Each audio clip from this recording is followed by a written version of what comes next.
Assalamualaikum warahmatullahi wabarakatuh. Perkenalkan, saya Karina dengan NIM 14204906.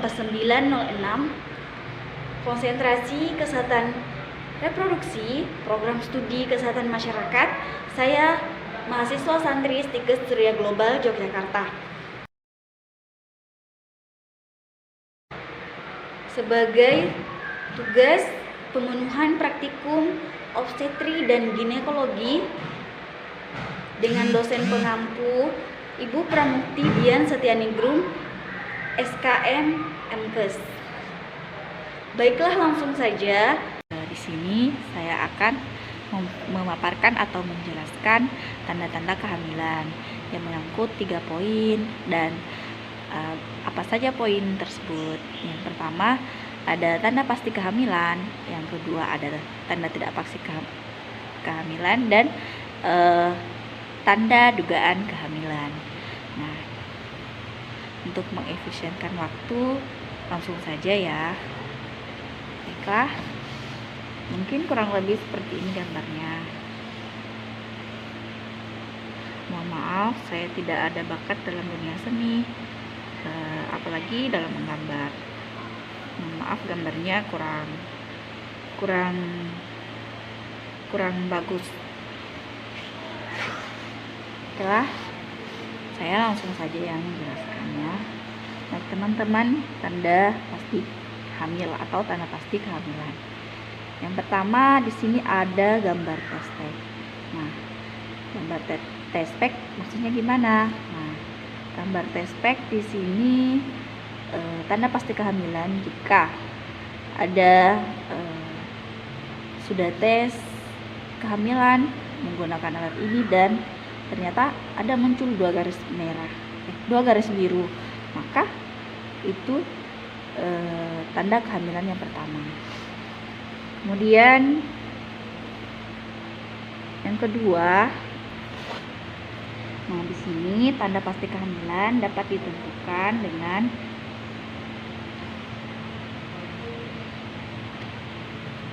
jalan yang pertama, yaitu gerakan janin dalam rahim, yaitu teraba atau terlihat gerakan janin dan teraba bagian-bagian janin.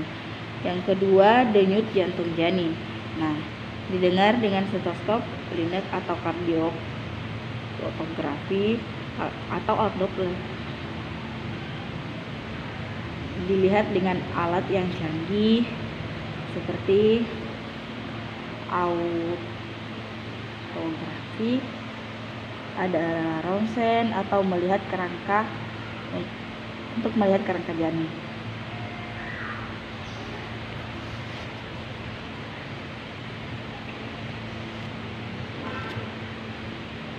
Kemudian tes kehamilan positif. Di sini itu hasil tes pack seorang ibu yang positif atau garis 2 besar kemungkinan juga menandakan hamil. Hanya saja patut dipahami bahwa terlambat menstruasi dan hasil tes pack yang positif bisa pulih terjadi akibat pencetus lain. Contohnya hamil ektopik atau hamil di luar rahim.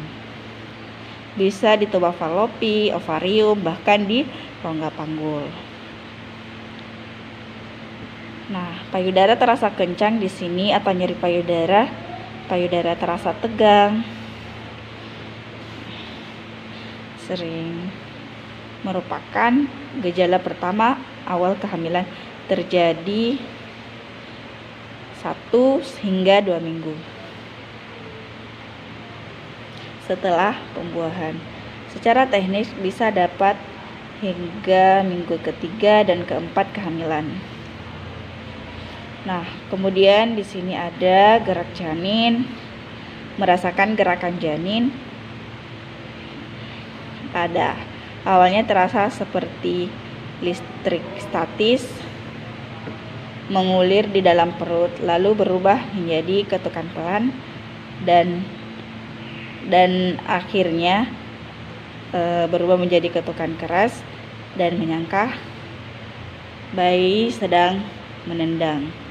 Kadang-kadang calon ibu bisa pula mendengarkan si bayinya cekukan.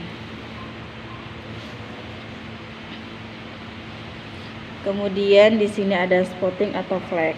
Nah, flek di sini berupa bercak darah sebagai tanda bercak atau flek disebut sebagai pendarahan implantasi. Kondisi ini terjadi ketika telur yang membuahi menempel pada lapisan rahim Anda. Pembuahan akan bergerak jalan menuju rahim dan menyebabkan gesekan pada dinding rahim.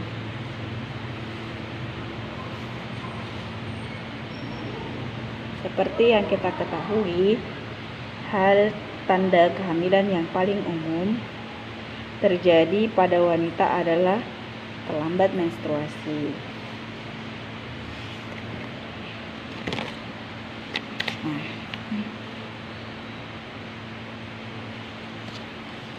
Namun, telat datang bulan tidak menjadi acuan bahwa seseorang tersebut hamil.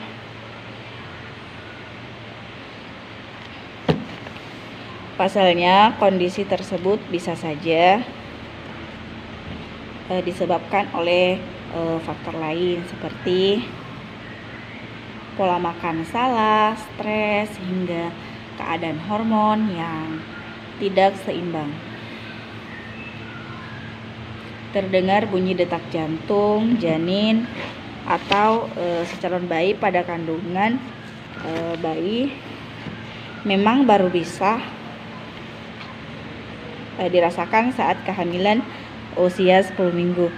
Detak jantung akan terasa seperti denyutan kecil di perut ibunya yang harus dibedakan dengan detak jantung ibunya sendiri.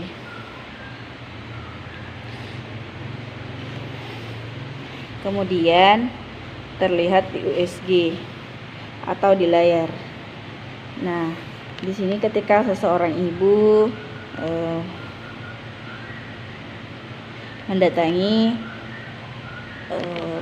pelayanan kesehatan puskesmas ataupun rumah sakit ataupun dokter di tempat praktiknya.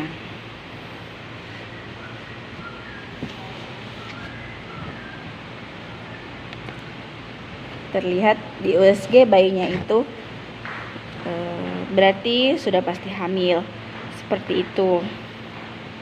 Mual dan muntah salah satu tanda kehamilan yang umum dirasakan adalah mual di pagi hari atau morning sickness. Mual dapat dialami dengan atau tanpa muntah. Dilansir dari asosiasi atau apa?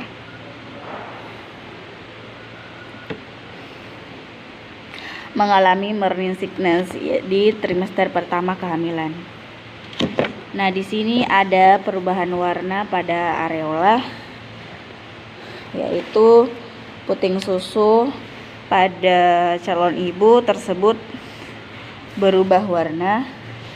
Di tahapan perubahan payudara trimester pertama, perubahan trimester kedua 1 sampai ke-3, trimester di minggu ke-4, di minggu ke-6, perubahan payudara di usia minggu ke-7 sampai 9, dan 10 sampai 12.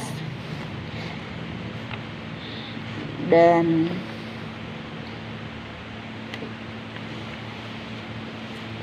areola menjadi gelap merupakan bagian yang berwarna gelap di sekitar puting payudara. Saat hamil, areola akan membesar atau tampak menjadi besar, gelap, sangat normal, dan dapat terjadi paling cepat 1 atau 2 pekan setelah pembuahan. Perubahan warna pada areola selama kehamilan ini dikarenakan peningkatan produksi oleh kelenjar hipofisis dari hormon yang disebut perangsang FSH.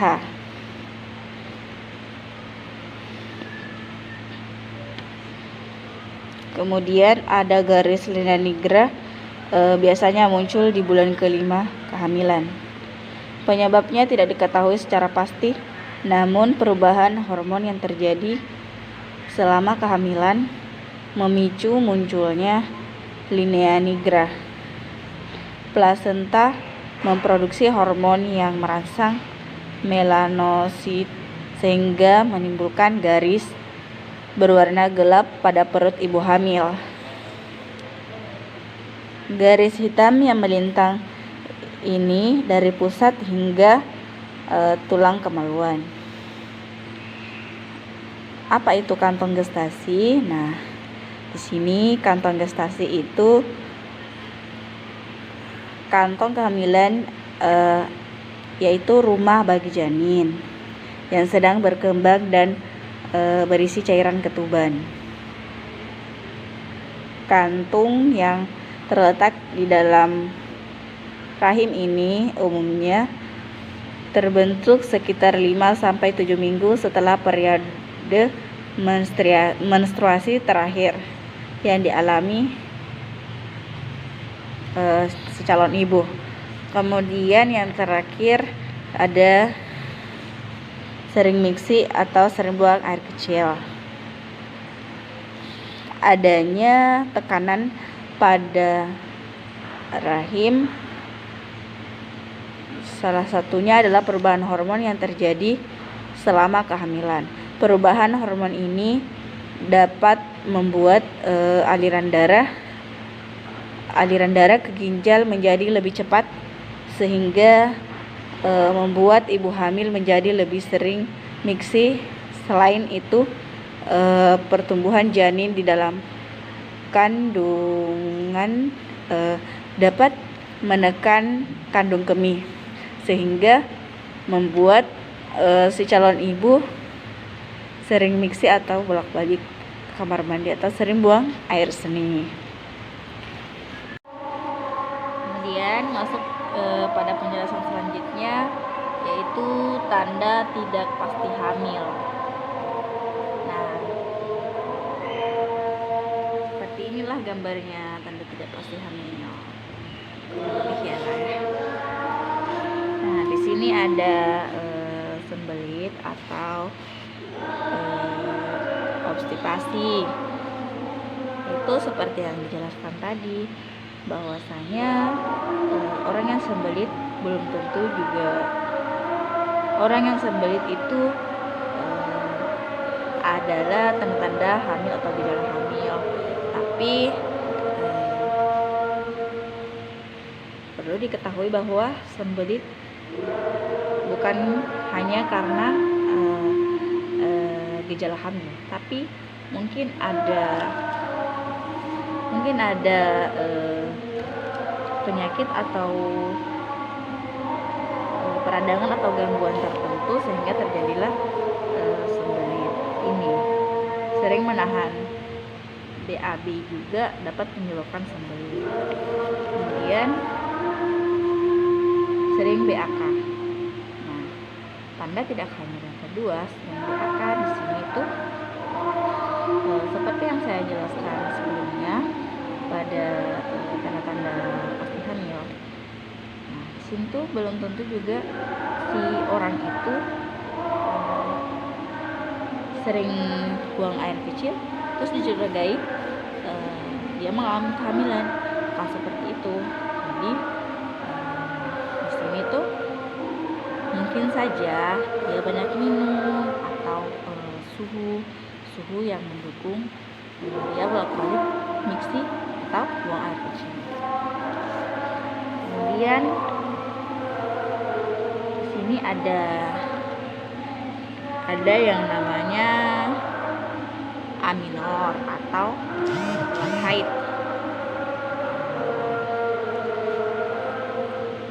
Siklus haid yang tidak seharusnya seperti itu. Seperti yang telah dijelaskan sebelumnya juga bahwa PMS atau telat PMS itu bukan berarti dia hamil, tapi mungkin saja ada gejala tertentu atau si orang itu menderita penyakit tertentu atau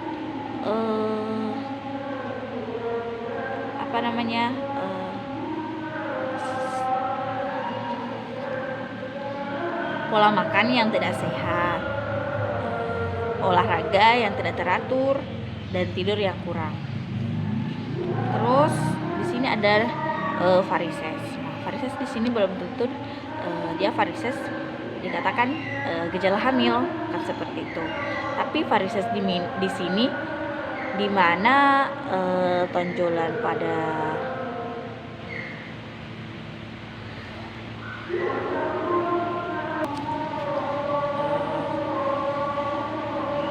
varises belum tentu dikatakan dia hamil.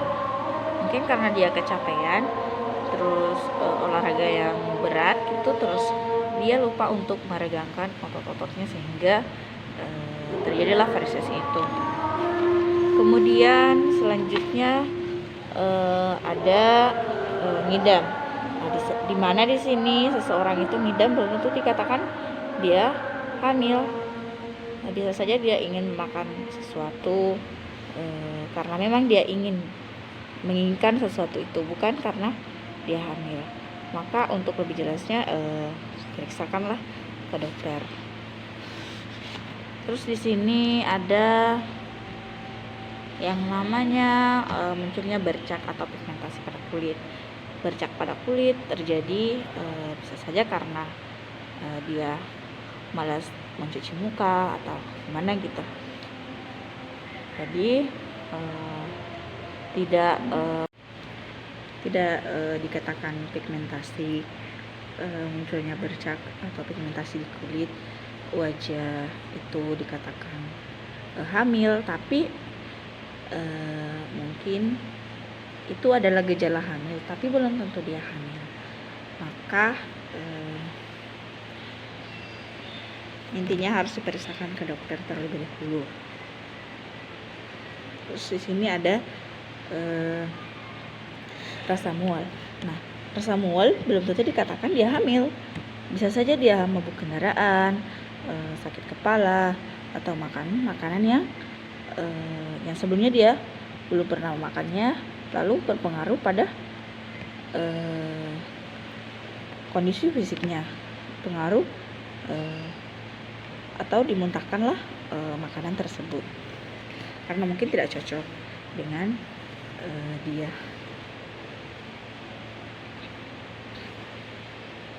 Mungkin itu saja kalau bagian dari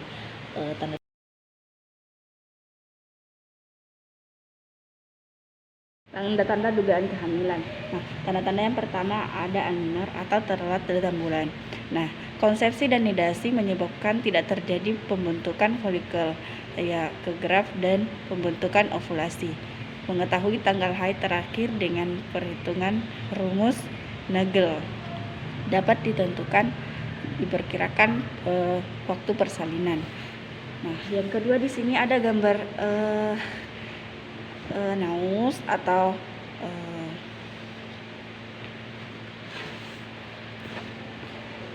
naus atau mual di sini atau muntah dan muntah emesis, pengaruh estrogen dan progesteron, terjadi pengeluaran asam lambung yang berlebihan, menimbulkan mual dan muntah terutama di pagi hari yang disebut morning sickness. Dalam batas yang fisiologis kadang dapat diatasi, kadang juga dapat menghilangkan nafsu makan. Yang ketiga ada payudara tegang. Nah, payudara di sini pengaruh estrogen dan progesteron dan somatomamotripin menimbulkan deposit lemak, air, dan garam pada payudara. Payudara membesar, ujung saraf tertekan dan menyebabkan sakit terutama pada hamil pertama. Kemudian sering miksi atau sering buang air kecil.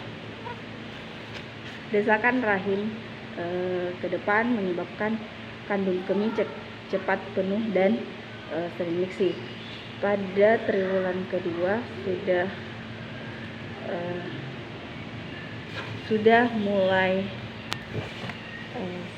pada triwulan kedua sudah menghilang.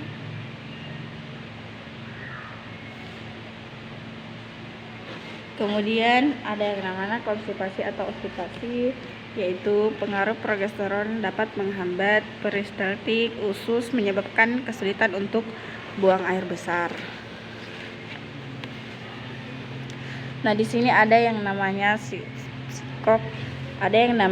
sinkop atau pingsan. Nah, sinkop atau pingsan di sini adalah gangguan sirkulasi ke daerah kepala atau sentral, menyebabkan iskemia susunan saraf pusat dan menimbulkan sinkop atau pingsan. Keadaan ini menghilang setelah kehamilan umur 18 minggu.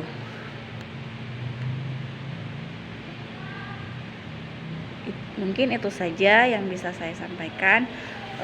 Mohon maaf, lebih kurangnya mohon dimaafkan. Wabillahi taufik wal hidayah. Akhir kata, wassalamualaikum warahmatullahi wabarakatuh. Terima kasih.